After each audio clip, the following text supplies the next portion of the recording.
What does overwhelm feel like in your body?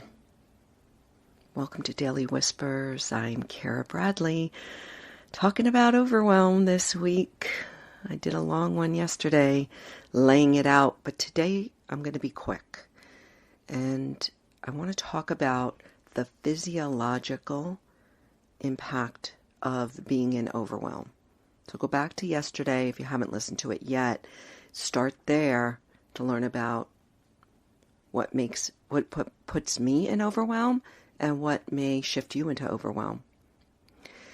But today I want us to go below the neck for a moment and just reflect on how your body feels when you shift into overwhelm. And I'll give you some clues because it's very clear to me when I get into overwhelm physically, and I am certain that you will relate to some of these. The first thing that happens in my body is tension. When I get into overwhelm, I feel contracted, constricted. I think my posture changes, shoulders roll forward, my gut clenches a bit, and my throat tightens, and my neck, I feel it on my neck, like my shoulders go up to my ears. There's just an overall tension, contraction, constriction, stress when I go into overwhelm.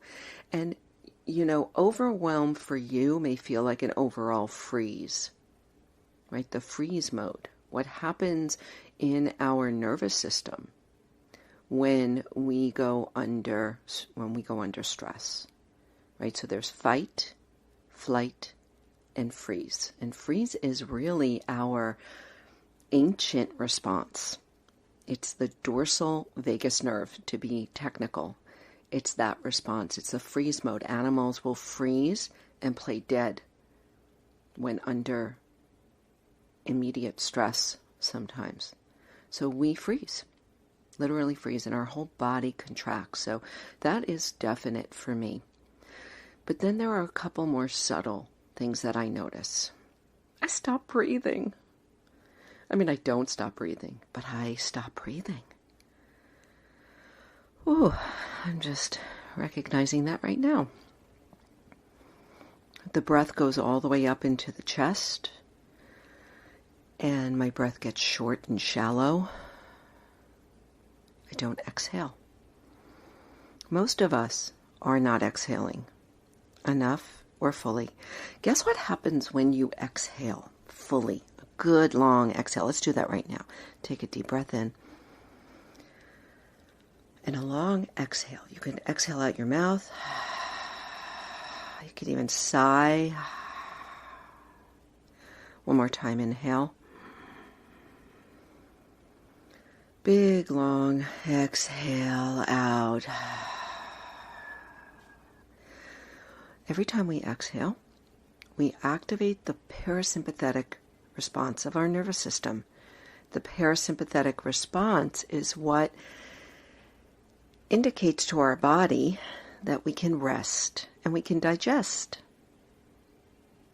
So when I go into overwhelm, I don't exhale.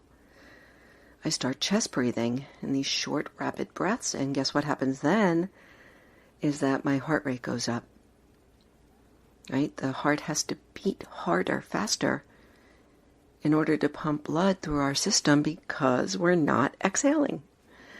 So, this is physiological responses. Now, what happens when we go into stress as well is that our pupils dilate, right? We stop seeing wide, and we start seeing in a constricted way.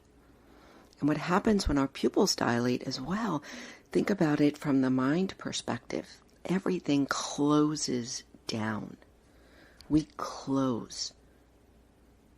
It's like those little animals. You can think about it like a snail, right? Or a slug. Maybe it's a snail. When you poke it, it contracts into the little ball. That's what we do physically. That's what's happening to most of us in overwhelm.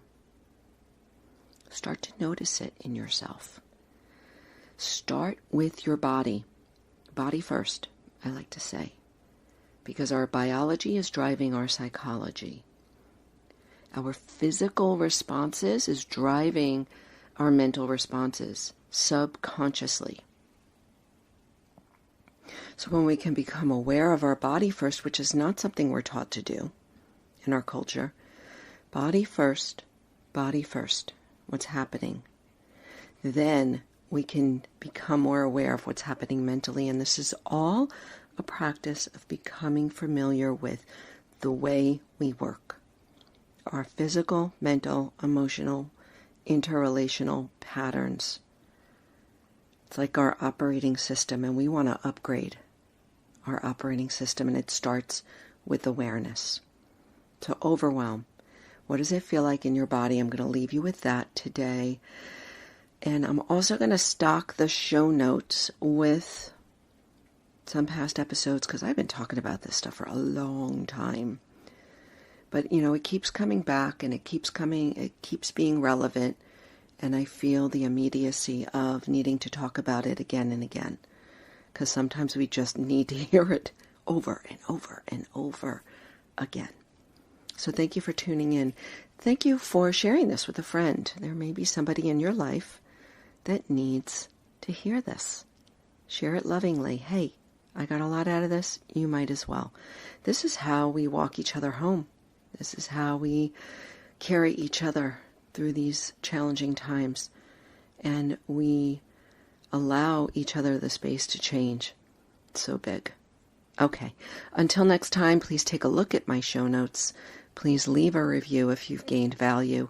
And I look forward to continuing this convo tomorrow.